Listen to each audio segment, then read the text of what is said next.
Hi, I'm Holly. And I'm Charisse. And welcome to Ask Mom. Today, we are going to be talking about stress. We all have it from time to time. It's just how we deal with it that's different. Everybody has stress, right, Holly? We do. And I think sometimes stress, it can be a good thing. Yes. Stress isn't always a bad thing. You have a test tomorrow and you're feeling a little bit of anxiety or stress about it. What does it motivate you to do? Study.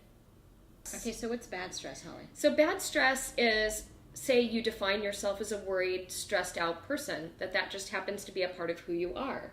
And you find that every day, in fact, you are worried and stressed. You're worried about your grades, you're worried about your friends, you're worried how you look, you're worried you won't get to school on time, you're worried you won't wake up on time. You're worried about your parents. You're worried about everything. And you find that that's just kind of become a part of who you are, how you identify yourself with the world. Right. Is that I am a worried, stressed out person. And you know what? You don't have to live like that. No, not at all. No. It's a horrible place to be. As you get older, look at what it's doing to you now. As you get older, you will have more and more health issues because of it. Mm-hmm. You'll get headaches, diseases come from chronic mm-hmm. stress and anxiety that's undealt with. If you can learn now while you're younger how to deal with stress as it comes up in your life, how to recognize it, and then how to decompress from it and not just live in that state all the time, you could save yourself a lifetime of illness. Mm-hmm. So why don't we do that? Why don't we learn how? Massages. Massages are a great stress reliever.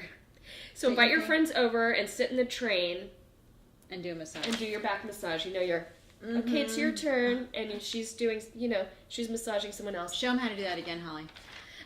Here's the thing. If you're stressed out, share it with somebody. Because sometimes just talking about it or journaling about it helps to reduce the stress right there. Sleep, a huge part of it. And it's a huge problem with teenagers right now, not getting enough sleep. So even if you're going to bed later than maybe what your parents would want you to or whatever, you need to be getting at least 8 hours a night. Mm-hmm. You need to. And on the weekends, try to catch up a little bit. Sleep in a little bit extra.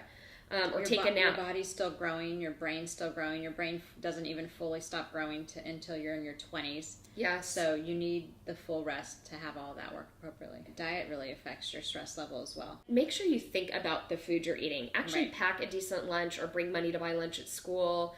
Don't live off Gatorades that are full of sugar and, caffeinated drinks and diet drinks. And diet drinks. And, you need to think, I will do better this week emotionally and physically with my stress if I'm trying to get a little extra sleep and I eat well. And the goal really isn't perfection. I mean, we're going to fail our whole lives. You may not get failing grades in school all the time, but you're going to fail in areas of your life almost daily. You're going to say the wrong thing to somebody. The true failure of failing is not recognizing how you failed and why you failed. Well, that's well said, my friend. Somebody can write that down. Write that down. In fact, do it in calligraphy and send it to me for Mother's Day. So it's really true. It doesn't give you permission to purposely fail. That's not what it gives you. But you should be able to look at your life and go, okay, I did the best I could in that moment, and I did it wrong. Okay, so it's time to get over it. It's time to see the error of my way and move on and try to do it better next time. When you know better, you do better, right? Maya Angelou. Mm-hmm, Thank you very much, Maya. Thank you, Maya. You got to plan some downtime. You got to have some relaxation. And I think sometimes the tendency with kids is to bombard their relaxing time with things that are so stinking stimulating that then you never actually feel relaxed. So you think, oh, well, if I have my earbuds in and I'm listening to really loud, crazy music, and then at the same time I'm on my Tumblr or Facebook, and then while I'm doing that, I'm texting my friends while I'm watching a video. That's not relaxing. It's not really relaxing time. It doesn't mean you have to sleep, but you could put on your earphones and go for a walk. Meditate. You could meditate. You could go for a hike. You could walk your dog. You could play with your dog. You could actually have a meaningful conversation with someone. Mm-hmm. At Starbucks over coffee. Maybe like a vanilla latte, non-fat, no foam.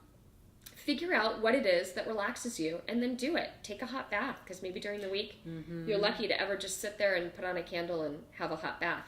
If you're 12, you can still do that. Yeah. You should do it. In fact, it would probably make you feel better. But don't do it when you have your period. Hot baths and menstrual cycles don't mix. Okay. Just a thought. Exercise can really help reduce stress. And it doesn't have to be super strenuous exercise, but again, like a walk or a hike or a swim. And when you're exercising, your body is releasing endorphins, which are the happy stimulants to your brain. Right. Pay attention to your thoughts. If you find that you're always in like the naysayer, oh, it's going to be a terrible day, I have this, this, and this. The sky is falling. Ever hear that story? Mm-hmm. Or maybe every time you have a negative thought, you try to capture it and you try to go, okay, is there a positive way to think about this? Because I bet you can come up with one. Yeah, and if it's not positive, it could be funny. I do that. Make a joke out of it. Make a joke out of it. Humor does really help, seriously. Having a funny friend. Don't have all like stressed out friends that are just like you. Find somebody who can either make light of it or can help you see a positive side to it. Ask for help, because sometimes people that have a perfectionism thing and that are stressed think, I can do it on my own. I don't need anyone else in this world. Well, why do you think God put people on the earth? I don't know, Holly. Why do you think he did? Maybe because we need each other. Is it possible? It's probable. So ask for help. This is a really important time in your life. If you're a young teen on up, you need adults that you can be in relationship with in your life, and healthy relationships. Yes. And so work on it. Believe it can be better than what it is now. I just had my child come up to me and say, I just want a better relationship with you. I'd go get ice cream with her. I would. If I felt like they had the courage to say that to me, I would want to do whatever it took to make that better. And if I already thought the relationship was good and they were saying that, it would take me aback and make me examine, okay, am I sending signals that say our relationship isn't good? Am I doing something that maybe is pushing them away? Is there something they really would like to share with me they feel like they can't? It would make me really evaluate. I think most healthy adults in your life are going to have a similar response. Life is going to change. Amen, sister. Life, you're going to have hard things hit you in the face during the day and you go, what? There's a test today and I didn't know it. Stuff is going to happen. So bring an extra pair of underwear, right? Change your shorts. And move on. And move on. Put that on a t-shirt.